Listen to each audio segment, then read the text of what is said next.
Research in Motion and its BlackBerry smartphones have come a long way from the bottom and simple pagers to record sales in 120 countries, government contracts, and competition from Apple and Google. Why don't we hear anything about them now? What happened to this massive brand once loved by Obama, Madonna, Paris Hilton, among millions of other people? In this video, we will follow the rise and fall of the first company to create smartphones. As usual, it all starts with a person. Meet Mike Lazaridis, the founder of Research in Motion Company and BlackBerry brand. Mike Lazaridis was born March 14, 1960, in Istanbul, Turkey, to Greek parents, Nick, a factory worker, and Dorothy, a seamstress, Lazaridis. He moved to Canada with his parents at 5 and was raised in Windsor, Ontario. He attended Ada C. Richards Grade School and Herman High School.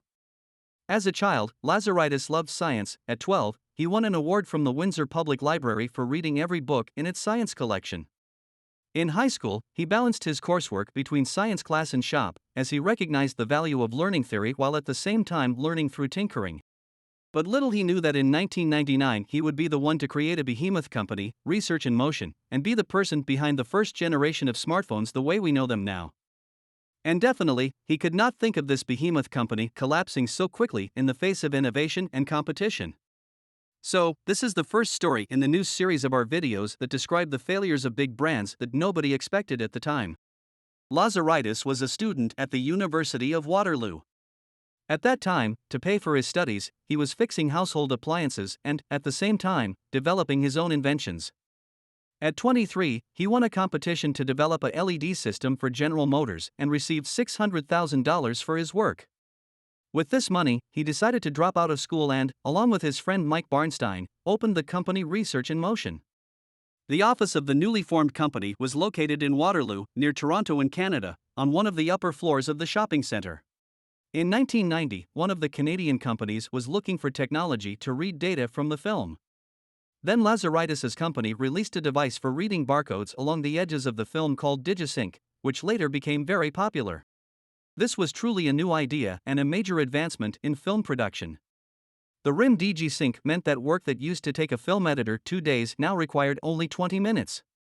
This invention resulted in 2 unusual honors for Lazaridis, an Emmy Award in 1994 and an Academy Award in 1998 for technical achievement for his role in inventing the digital barcode reader for film editing. This early success did not distract Mike from his major interest, mobile data communication. Although there were mobile two-way radios in cars and handheld two-way radios used by police and emergency services, these were voice-only. There were no handheld mobile data systems. The real kickstart to Mike's ambitions came with the launch in 1986 of the Mobitex data system in Sweden.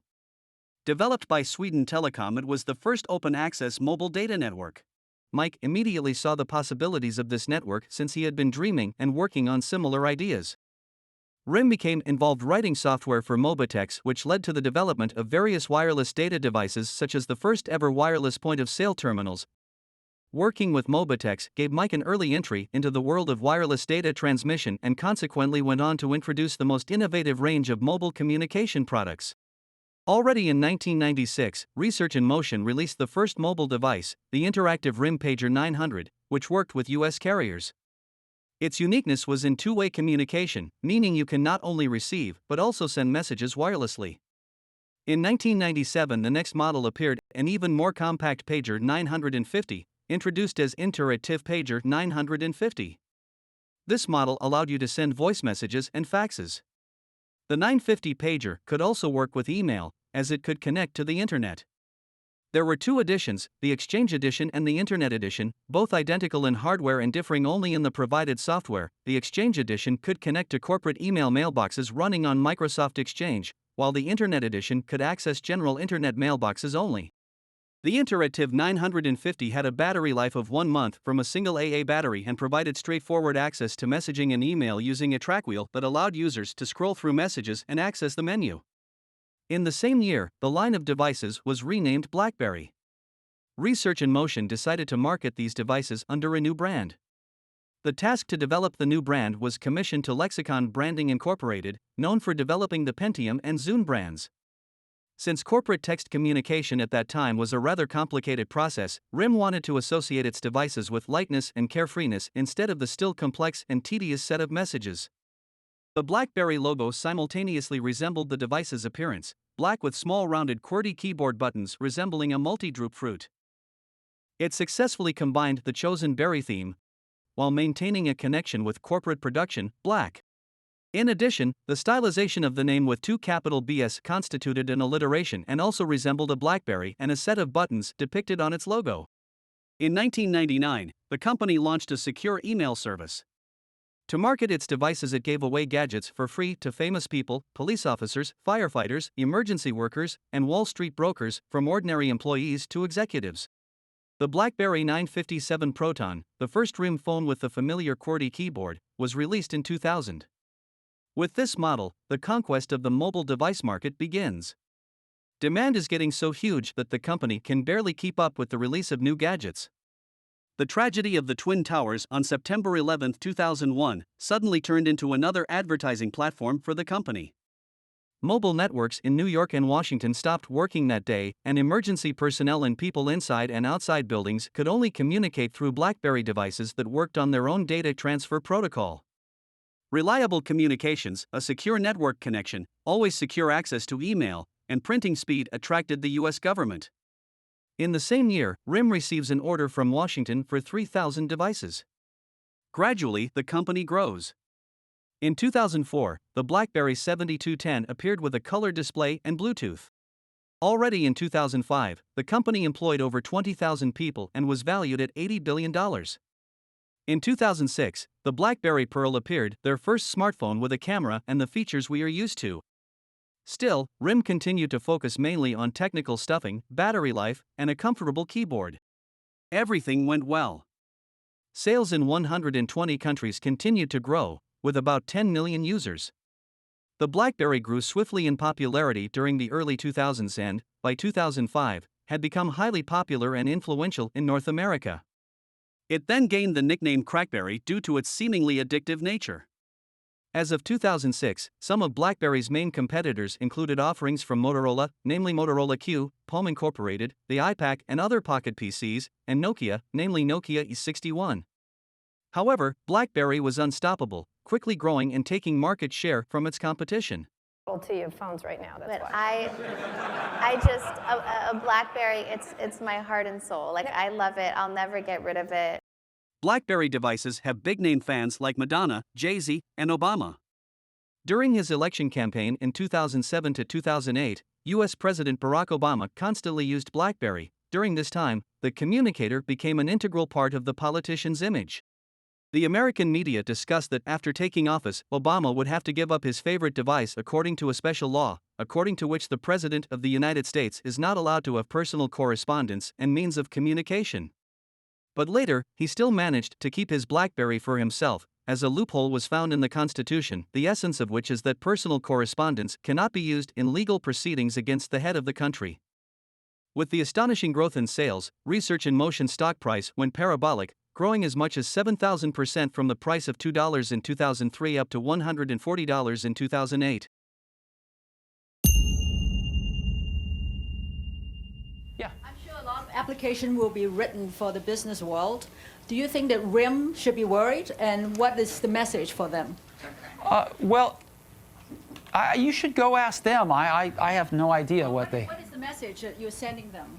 We're not sending them a message. We're sending customers a message and developers a message that we're going to try to serve their needs. I mean, we went around and asked a lot of enterprise customers what they wanted, and that's where we got our list from. We didn't make it up ourselves. The first alarm sounded for BlackBerry in 2007, when Apple released the first iPhone, not only a practical but also a stylish gadget. It is aimed at a wide buyer with an emphasis on software stuffing. However, at that point in time, RIM still occupied a large part of the market, and sales continued to grow. In 2008, RIM released the BlackBerry Bold 9000 with extremely positive reviews. However, Apple sold more than 10 million devices that year, and in September, the first version of Android from Google appeared.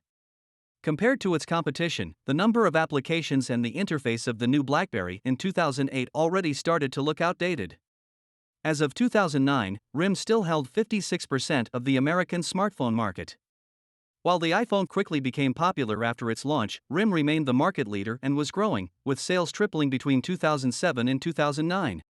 In Fortune's list of the fastest growing companies of 2009, RIM ranked first, while the BlackBerry Curve became the best selling smartphone in the US in 2009. In 10 years, the company has sold 50 million smartphones, making BlackBerry the second most popular smartphone in the world. On April 1, 2009, the official launch of BlackBerry World, an online store for mobile software for their smartphones, took place. As an interesting fact, in June 2009, BlackBerry partnered with the U2 rock band, and U2 had concert stars in the new BlackBerry ad. Before that, Apple and U2's relationship lasted more than 5 years. Bono shared the stage with Apple CEO Steve Jobs in 2004 when the company introduced a special U2 branded edition of the iPod that included engraved autographs of each band member. U2, Universal Music Group, UMG, and Apple have also collaborated to make the band's songs available on iTunes. The Irish rock giants have switched sides and dumped Apple and taken a huge bite out of BlackBerry instead. Lead singer Bono said of the new relationship, "I'm very excited about this. Research in Motion is going to give us what Apple wouldn't, access to their labs and their people so we can do something spectacular." Despite market share loss, on a global basis, the number of active BlackBerry subscribers has increased substantially through the years. For example, for the fiscal period during which the Apple iPhone was first released, RIM reported a subscriber base of 10.5 million BlackBerry subscribers. At the end of 2008, when Android first hit the market, RIM reported that the number of BlackBerry subscribers had increased to 21 million. The revenue of the company grew quickly up till 2011. After the Apple iPhone 5 release in September 2012, RIM CEO Torsten Heinz announced that the global subscribers were up to 80 million, which sparked a 7% jump in share price. In 2010, RIM and Apple continued to dominate the US smartphone market, although the BlackBerry Curve had lost its spot as the single highest-selling product to the iPhone 3GS. In June 2010, RIM reported the sale of its 100 million BlackBerry smartphones. In the US, BlackBerry was one of the market leaders in the sale of smartphones, and in total, BlackBerry was sold in 175 countries worldwide. In the early 2010s, BlackBerry increasingly struggled to compete against both the iPhone and the Android platforms. After device sales peaked in 2011, its sales started to decline, and share prices plunged in the years after, leading to speculation that it would be unable to survive. Why do we need a revolutionary user interface? I mean, here's 4 smartphones, right? Motorola Q, the BlackBerry, Palm Treo, Nokia E62, the usual suspects. And what's wrong with their user interfaces? Well, the problem with them is really sort of in the bottom 40 there. It's this stuff right here. They all have these keyboards that are there whether you need them or not to be there.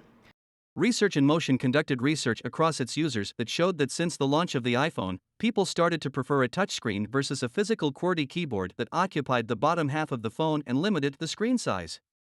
The tastes of people who were so much in love with the little BlackBerry buttons have changed. What sets us apart from the current crop of smartphones out there is that we create the world's best keyboards. But BlackBerry management was stuck on a QWERTY keyboard as it represented the brand and its logo for too long until it was too late. BlackBerry's global user base, meaning active accounts, has declined dramatically since its peak of 80 million in June 2012, dropping to 46 million users in September 2014. Its market share globally had also declined to less than 1%. Feeling the competitive pressure from Apple and Android, RIM made another attempt to stay afloat and released a new BlackBerry tablet OS. Based on it, in 2011, they released the failed BlackBerry Playbook tablet. It sold poorly and collected negative reviews, so the company dropped prices. The popularity of BlackBerry started to drop. Phones continued to be actively bought only in those countries where Apple products were still largely beyond the reach of people. And in 2012, the management changes, mass layoffs, and complaints from ordinary employees about the worsening atmosphere in the company began.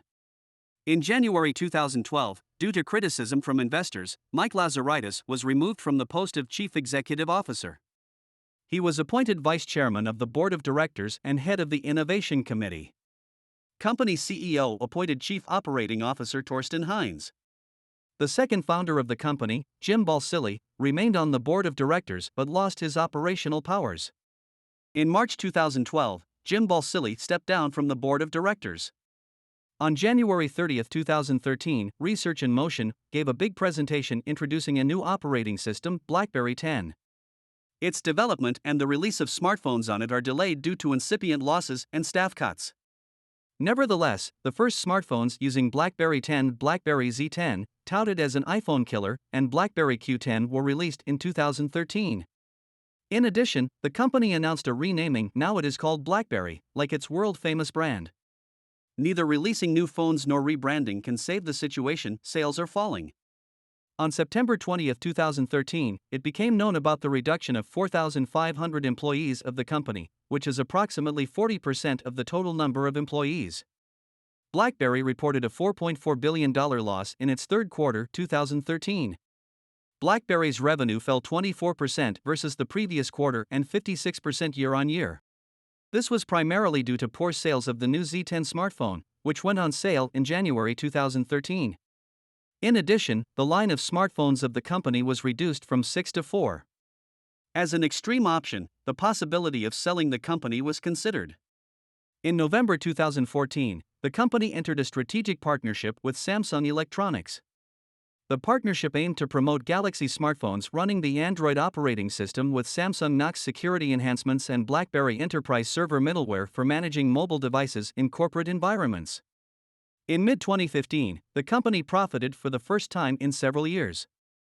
The success of her flagship smartphone BlackBerry Passport was behind this short-lived success. In the same year, the company first introduced an Android device, the BlackBerry Priv. In April 2016, the head of the company, John Chen, announced that the company would stop releasing smartphones on its own BlackBerry 10 platform, concentrating on working with Android. The head of BlackBerry explained that if this plan does not help the company become profitable, then a decision will be made to leave the smartphone production market. On July 27, 2016, the company introduced the BlackBerry DTK50 Android smartphone with programs and add-ons designed to protect user data. At the end of September 2016, the company announced that it no longer planned to release new smartphones and transferred their release to Chinese partner TCL. They produced under the BlackBerry brand Key 1, Motion, Key 2, and Key 2 Elite based on Android. The reviews on them are generally positive, but returning any significant positions in the market is impossible. Other company services were also gradually closed: BlackBerry's application store, the BB Travel website, and the Playbook video call service. BlackBerry company still remained in business until now, but it focuses solely on software development, which is what keeps the company afloat right now. However, as one could guess, BlackBerry company's revenues are now only a fraction of its best years. With the decline in revenues, once a huge and thriving company with aggressively growing sales and a market capitalization of $45 billion at its peak has seen a whopping 95% decline in share price. Undoubtedly, a series of poor decisions and missed opportunities led RIM to this point. The world's best keyboards. Former co-CEOs Mike Lazaridis and Jim Balsillie underestimated the significance of the iPhone when it debuted in 2007, maintaining a blinkered focus on the company's corporate clients and touting its expertise in email and network efficiency. RIM took for granted that it had a stranglehold on the corporate market with its secure email system.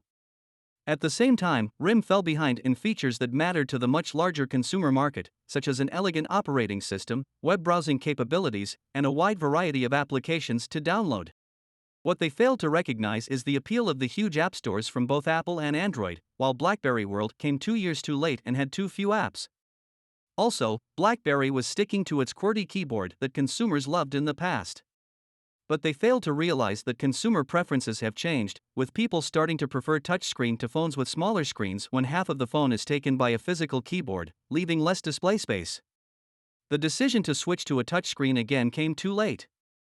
At the same time, more and more companies were forced by their employees to allow Apple and Android as their corporate phones. To sum it up, BlackBerry made a significant contribution to the development of modern technologies and started the smartphone revolution.